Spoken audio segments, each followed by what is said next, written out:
The Nuclear Policy Research Institute, as I said, addresses the medical and environmental consequences of the entire nuclear fuel cycle. It's one of the things that differentiates us from other anti-nuclear organizations. We believe that there's a seamless garment from nuclear power to nuclear weapons to nuclear waste. It is a sobering and sometimes depressing topic. This evening won't be. Because at this evening and at NPRI all the time, we address this issue with the commitment and the passion of our founder. We work from the belief that one person can make a difference and that many people together can change the world. In addition to the three incredible women that you will hear from this evening, Julia Butterfly Hill, Amy Goodman, and Helen Caldicott, I want to share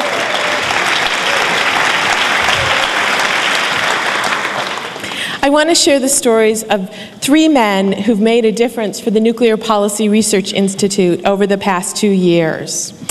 Samuel Bonder, a local resident, heard Helen speak 2 years ago and was so inspired to do something, to take action, to make a difference as Helen challenged him to. He produced a CD of Helen reading from her new book, The New Nuclear Danger.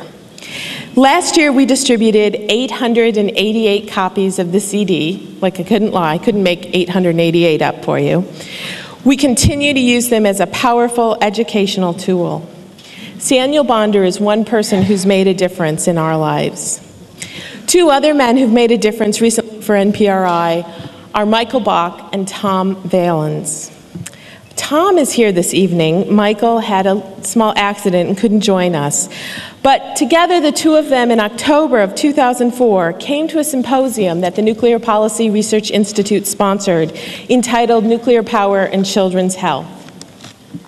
From this two-day gathering, these two men created a 30-minute video which we will begin distributing in July of this year.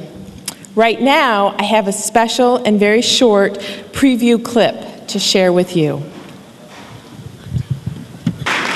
Thank you. Thank you to Tom. And now I'd like to invite Michael's brother, Oliver, to the stage. And Oliver's going to share a message with you from Michael, who couldn't be here this evening. And Michael is on the NPRI Board of Directors. So, Oliver, are you running?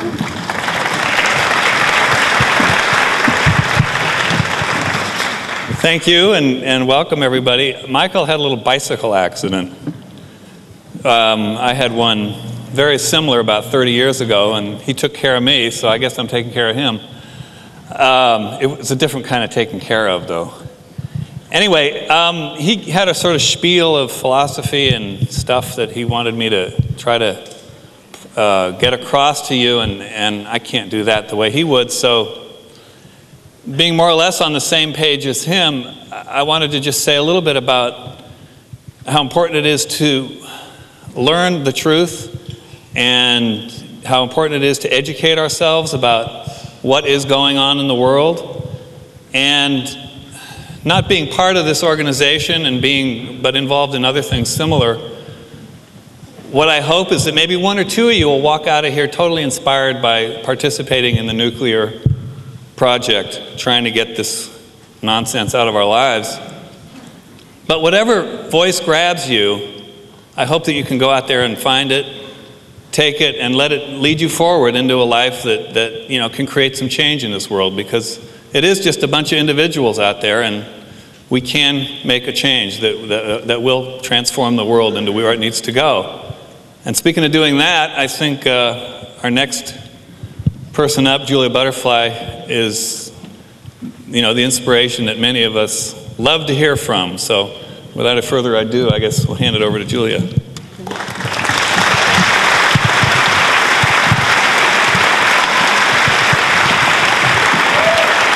Thank you.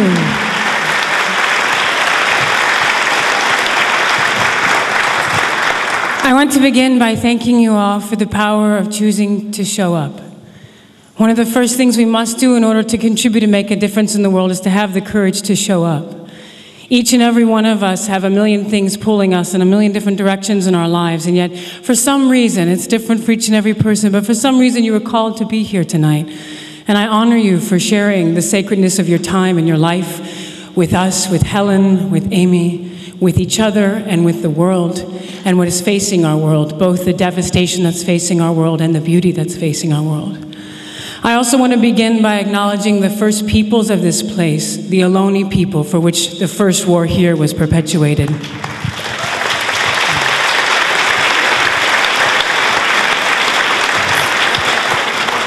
I recognize that myself and probably most, if not all of us in this building, are visitors here on the sacred land of these first peoples.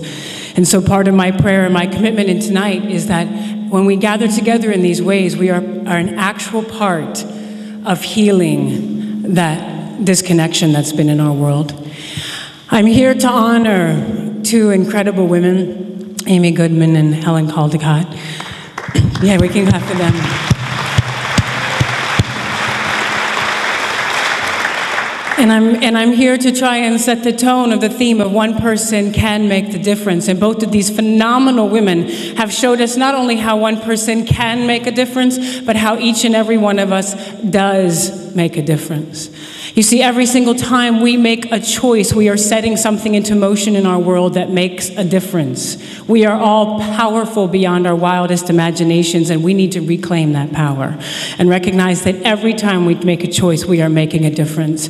And so the question then is not, can we make a difference? The question is, what kind of a difference do I want to make? Do each and every one of us want to make? And recognizing that every choice, every word, every time we push our boundaries of comfortability, move through our hearts and take acts of courage, that we are making a difference in the world. This sounds like it's ringing to me. Am I ringing, or does it sound okay? Okay. I also have a personal relationship to this issue that many people don't know about. I was actually 5 years old and lived across from 3 Mile Island when it melted down. And there is a belief that I got low-level radiation poisoning. My mouth tasted like I was chewing on copper pennies for many days. I saw spots, and I was sick to my stomach for about a week. And so when there's this thing about nuclear is the safe alternative to energy, the 5-year-old in me throws a temper tantrum and says, I don't think so. This is not the world I want to live in. And so as I'm up here tonight, I want to make sure and remind us that this nuclear issue is the connecting issue that we all have, that every issue we are passionate about, that we care about, that they're all connected.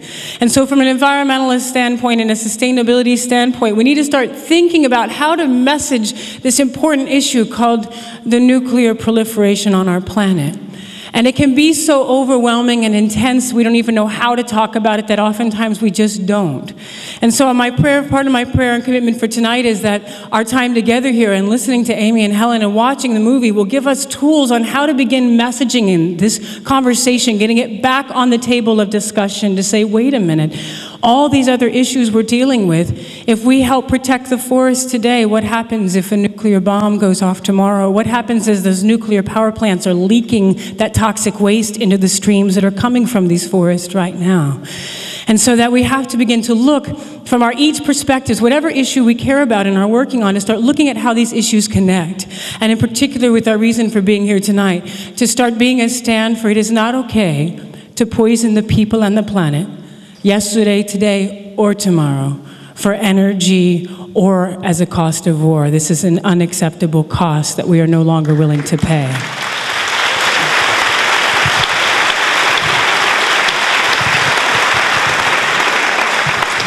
And so as you leave here tonight, I hope you are pushed beyond your boundaries of comfortability, but in that space inspired to become a part of this change that our world is calling us to be. And that's going to happen on many levels. Number one, you'll be invited to continue contributing and supporting NPRI and the phenomenal work and important work that they're doing in the world. And also begin to look at our daily lives, beyond just getting this conversation back on the table, but start looking at the choices we make. And as I was watching here this evening, and there's no judgment in this, only absolute love. I absolutely love every living thing on this planet, and it's what drives me. And as I was looking at all the disposable cups in this room, I started thinking about the amount of energy that was used to create those disposable cups that are now going to be thrown away. Multiply that by all of us in here. We need to start looking at our own lives and looking at how we are contributing to the problem when we know that our hearts want to contribute to the solution. And one of the places that each and every one of us can take an action step is start looking at anything that falls under the term disposable in our life and get rid of it. Because our planet is not disposable, we are not disposable, the children's future is not disposable. And in particular to tonight, these items require a lot of energy. And so as we're saying no to nuclear power as part of our energy source, we need to be a stand for a conscious society that says we don't want disposability to feed what's bad for us, that we want to be a stand for what's good for us. So open your hearts, your minds, your spirits. Be prepared to feel hurt, enraged, and then leaving inspired. That as I look out at your faces, and the reason I'm here tonight is that I know this saying that sounds almost trite, we are the ones we've been waiting for, we are. And that it's more than, it has to be more than trite, it has to become our anthem. It has to speak to each and every one of us personally. Not that it's, we are the ones we've been waiting for, like Helen and Amy are the ones we've been waiting for. No, each and every one of us are the ones we've been waiting for. Each and every one of us are the ones who will create this tide of change that will bring the healing that our planet and our future so desperately needs. So thank you and enjoy the rest of the evening.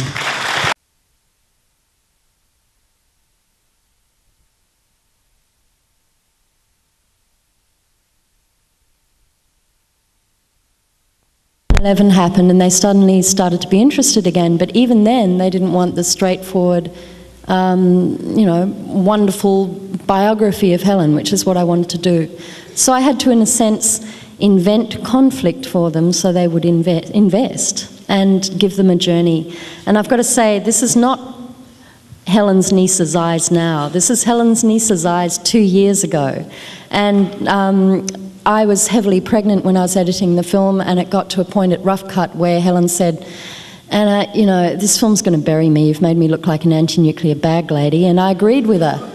And at that point I thought, well, I'm not going to make this film. I'm really not, because how do you know when you've hit rock bottom is when your main character rings up and insists that you go on antidepressants, which is what Helen was doing. But we got through it, and I have to thank Helen for her complete bravery at all steps of the way. Very brave to do this.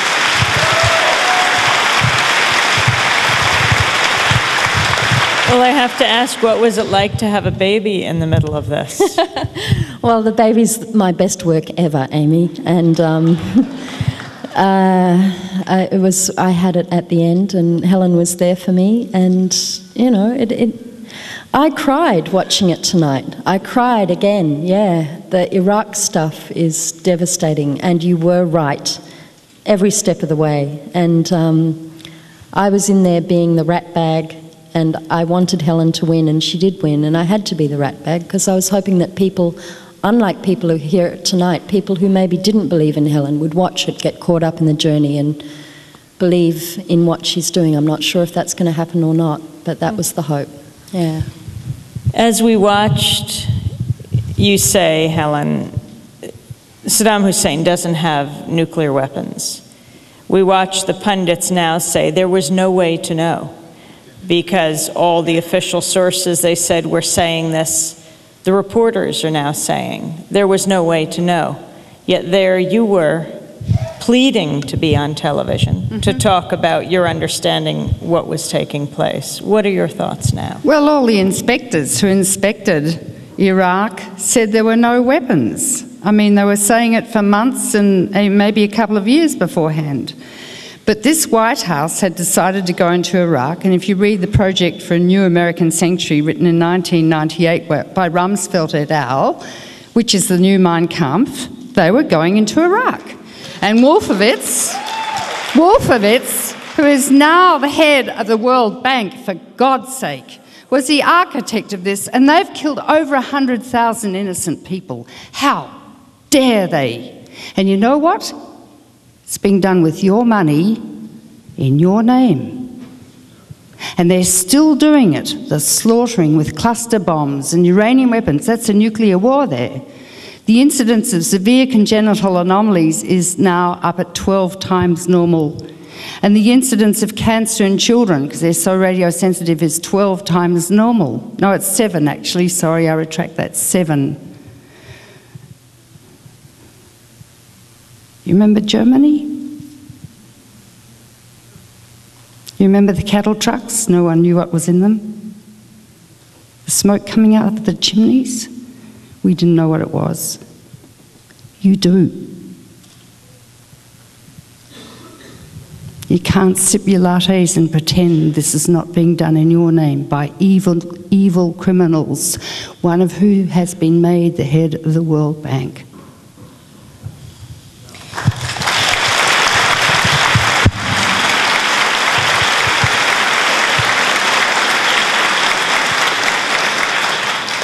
We saw the early film of you, 1982, 1979. Can you talk about what first got you started and what motivates you a quarter of a century later? Well, I said, Amy, in the film that it was on the beach that got me started, and then I was 14, and then I went to medical school at 17 and had a wonderful genetics lecturer. And I learnt about Muller and the Drosophila fruit fly experiments, where if you irradiate fruit fly, they reproduce very fast, and you can see genetic mutations for a crooked wing being passed on generation to generation. 1956, Russia and America and China were testing bombs in the atmosphere, and Linus Pauling and others said children would get leukemia and there'd be genetic disease. And I couldn't, as an innocent 17-year-old medical student, understand why these men kept doing it, and I still can't. And I guess I came to America in 1966 for 3 years with 3 little babies, under 3, and got a job at Harvard, but those 3 years radicalised me. Martin Luther King was shot. I got up one sultry Boston morning, and there on the television was Bobby Kennedy lying bleeding to death, and I screamed. It was the civil rights movement, the anti-Vietnam War movement, and Nixon was elected. I voraciously read the New York Times every day, but those years showed me what a true democracy really means. It was so powerful, and so I went back to Australia totally changed. I don't know, what keeps me going? Well, I've got 5 grandchildren, but because I took the Hippocratic Oath and I'm a paediatrician, fundamentally all the world's children are my patients, metaphorically speaking, and I'm damned if I'm going to let those people kill the kids or the future. And also I'm a pantheist. My religion is nature, and just the magic within a single cell is so magnificent. And so, you know, are we going to turn this planet into a lump of rock like Mars, which could happen tonight and nearly happened in 1995? Or are we going to save it? And there are enough people in this room to turn this country upside down and remove the people from power. We're conservatives because we're for conserving life on Earth. Those who would blow it up, they're radical. So let's regain the English language.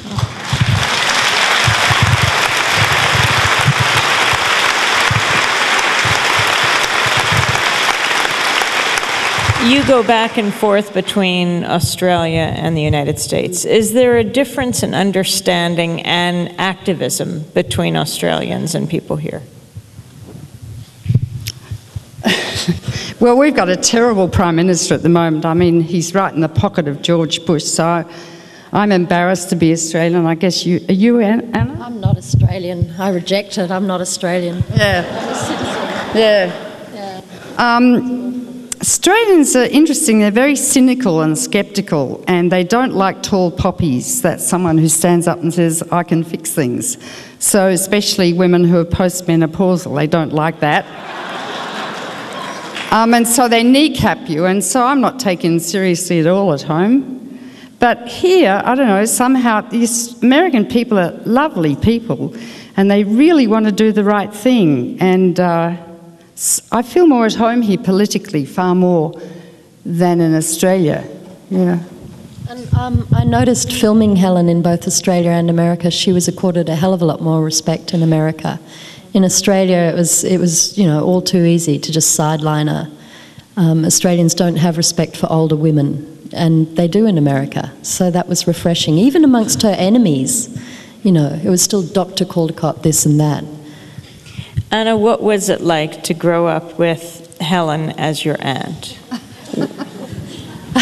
Volatile, volcanic, vitriolic, explosive. No, I grew up having nuclear nightmares, but at the same time I always felt I was deeply disturbed. No, I felt very, very safe as well as a little girl, because I firmly believed that my Aunt Helen was going to go out there and stop those bad men. And I felt safe, I just knew she was going to do it. But I suppose making this film was trying to come to terms with having an aunt like Helen as an adult, and still trying to understand what it is she does, but from an adult perspective. Has your view of her changed? Did it from the beginning of the film to now? No, but my instincts have been confirmed. My instincts about Helen was that she's modern-day Cassandra. She makes predictions that the world says, come on, that's way out there. No, we're not going to believe that. No, we can't believe that. And 5 years later, they come true. And that was my instinct about Helen at the beginning. And I've still got footage of her in 6 months after 9/11, predicting Iraq, talking about the PNAC, in small halls, tiny halls in America, because no one would turn out, because everyone was being patriotic. George Bush said, you're either for us or against us, and anyone who was against George Bush at the time was not putting their heads out. And there was Helen saying this stuff. And even I thought she was crazy, and she was right.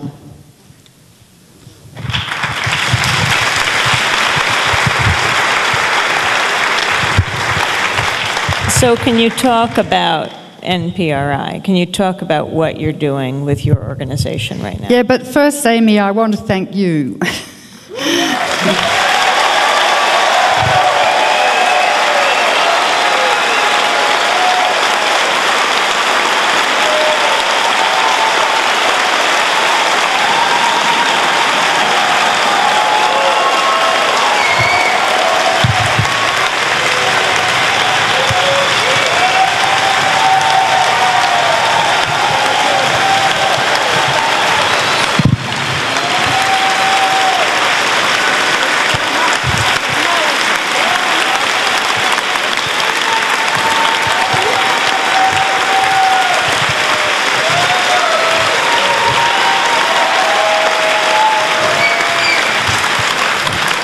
Amy is the best journalist in America. She should have won several Pulitzer Prizes by now. And Amy flew out specially today from the East Coast to do this, and she's catching the red eye back tonight.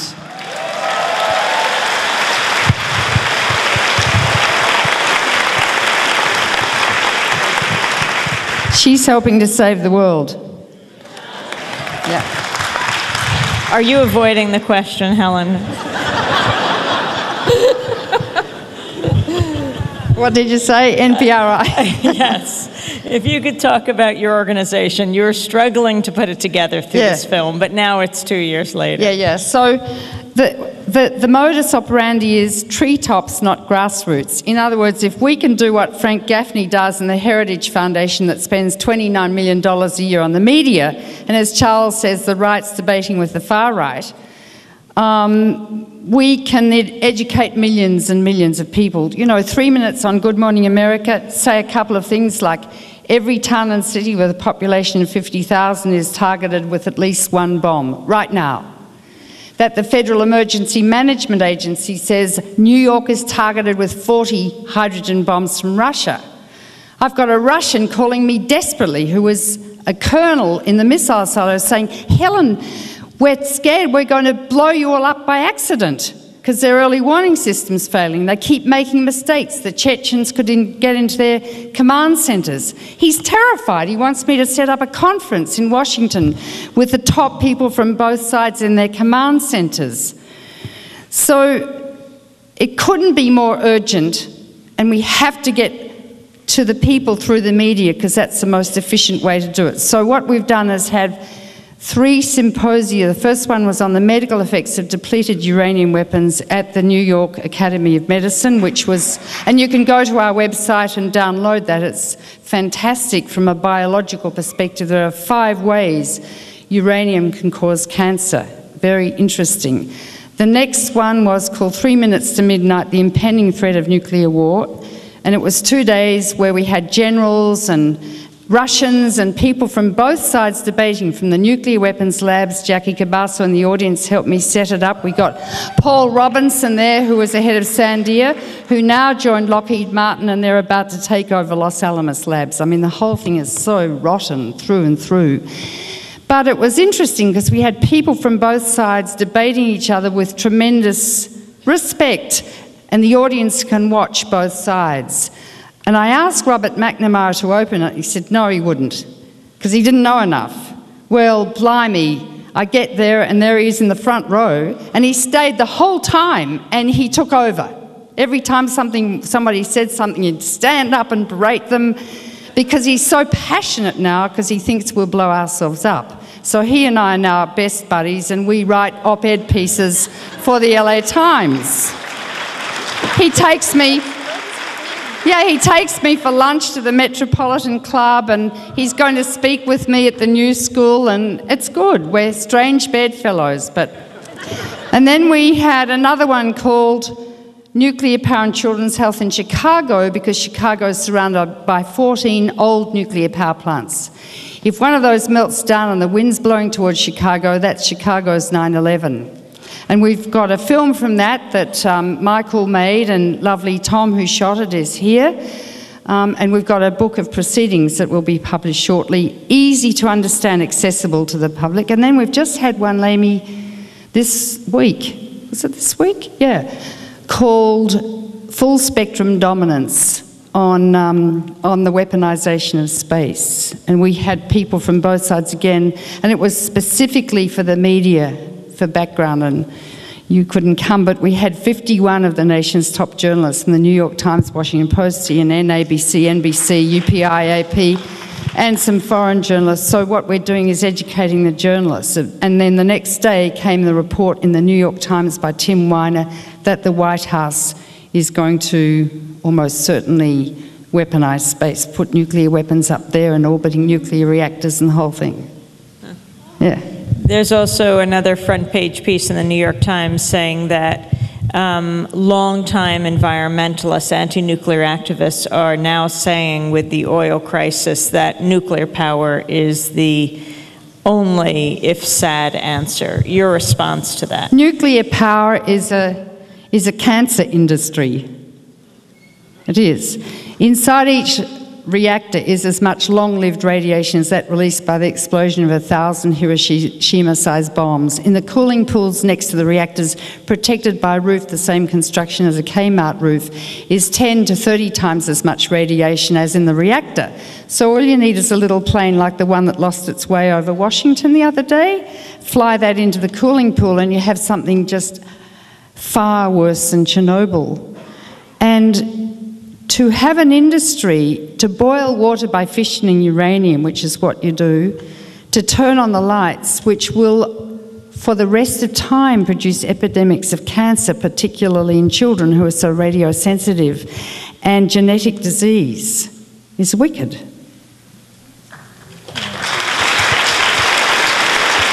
And Anna knows because she's got a baby. And you know when you have a baby what new life means. And this radiation gets concentrated in the breast milk and gets into the baby's strontium-90 and can later cause leukemia or cancer. You know, we spend so much time trying to cure patients with cancer. We nearly kill them in the process, and then usually they still die. And here we have an industry directly propagating millions of cases of cancer down the time track. Nuclear power is medically contraindicated.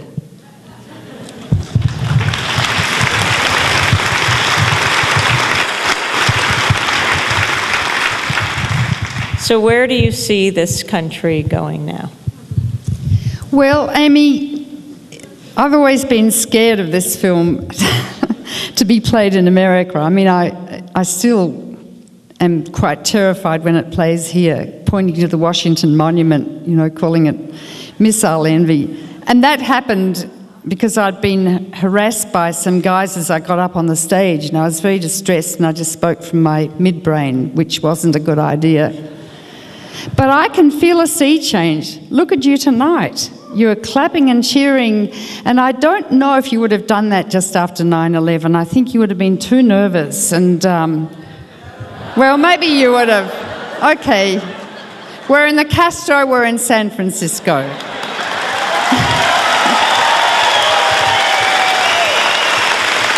But, I mean, if it was played in Oklahoma City, I have to tell you, I can sense a sea change, Amy, in Americans now. They're sort of, the scales are falling off their eyes. Bush's popularity is plummeting. The killing still goes on in Iraq. Hideous stuff. The budget, I mean, instead of having a great surplus, you're in a great deficit now. The tax cuts are going ahead. He's threatening social security. People don't have any sort of healthcare system unless you're very rich. And I think people are starting to say, hey, wait a minute. And I think they're getting ready for the next revolution, Amy.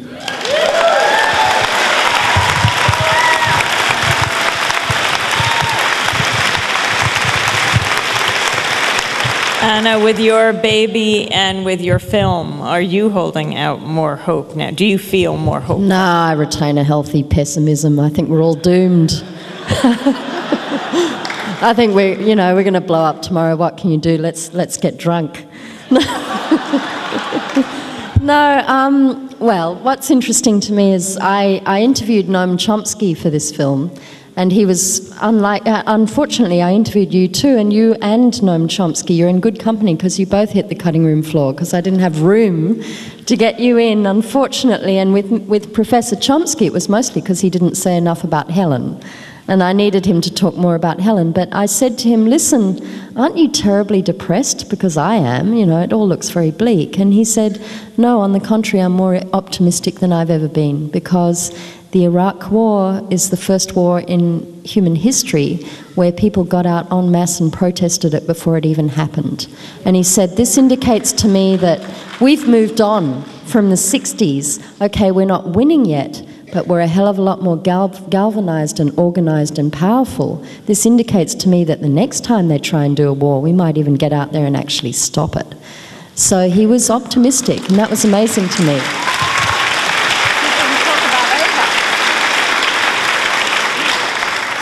Oh, look, I love my daughter, but God love her, she loves trucks and cars and motorboats and anything that's loud, and I think if I gave her a gun, she'd shoot it. I mean, what can I do? She does. She's just... How old is she? She's about 14 months old. I don't know, maybe she's a second Helen in the making, I don't know. What are you hoping to do with this film? Well, I'm not doing anything with it. You guys are doing something with it, and I'm delighted. I just hope it travels around America and helps any way it can. I mean, let's use the outfoxed model. Robert Greenwald didn't do it for profit. He did it on DVDs, and it was word of mouth. So if you can spread the word, let's have more screenings. It would be great. And do you have a website? Not really, no. Look, I've got baby brain, Amy. I'm at home, I'm a mum, I haven't done anything much. Do you have it on the MPRI website, Helen? Yeah. Yes, so that people can get it there. Do we, Julie? Yeah, nuclearpolicy.org. Yeah, what, they can get a DVD or what? VHS only. Yeah, we've got them all in the office lined up. Yeah. Sorry, I didn't produce this film. If I'd produced this film, I'd have DVDs right now to sell you guys, but I didn't produce it. And I believe that we are trying to strike a deal where we can release it on DVD as well. But You talked about healthcare and you talked about cancer. I just wanted to make a quick comment for those of you who are KPFA listeners and Democracy Now! Listeners. I was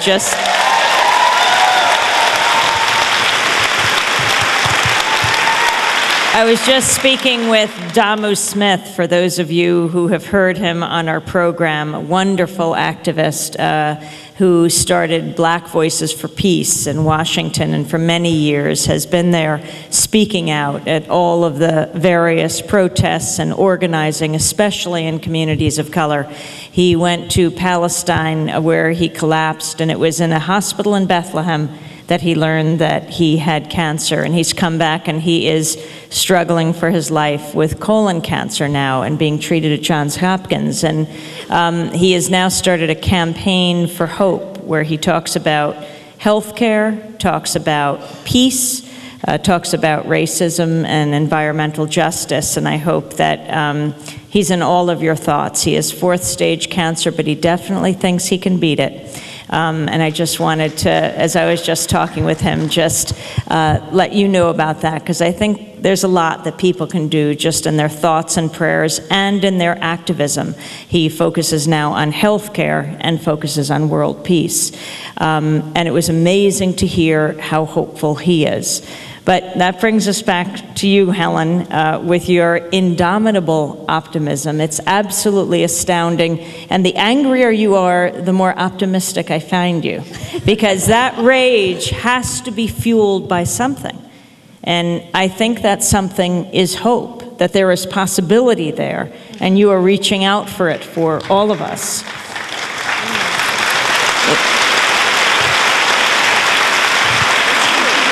So, afterwards, Helen is going to be signing copies of her book, The New Nuclear Danger, as is Julia Butterfly. It was wonderful to see you here tonight. And as you have this gathering of, well, it looks like about 800 people, that spells hope to me. What are your final thoughts, Helen? Well, first I have to thank Julia for coming and opening it very deeply from the bottom of my heart. I have to thank Regina, my assistant, who organised this whole thing. And I have to thank Julie, without whom I can't function. She's the executive director. What my final thoughts for hope? Well, you know, I'm a doctor, Amy, and you're always hopeful. If you've got a patient in the intensive care unit, you stay up all night with them until you reach the wall, you know, when you can't even function, and then you get through that and you're up all night and all day. It's that total commitment in medicine that actually produces cures of patients. Now, sometimes you get to a point where you know you're not going to win, and that's devastating. But always there's hope, and the hope for me is the beauty inside everyone's hearts and souls. And I see that when their children are dying, men who've lived really wicked lives often, when their children are dying, they fall into my arms weeping and their soul opens up like a rosebud, like Julia Butterfly said tonight, or men who are on their deathbed. That's when you hear who they really are. And I know inside every single human there's that beauty and joy and real altruism and the yearning to be good and do good. And that's my hope. And of course we'll all save the planet, but we don't have a lot of time because the Earth is in the intensive care unit. We have an acute clinical emergency on our hands, and we are all now physicians to a dying planet, and we're going to save it.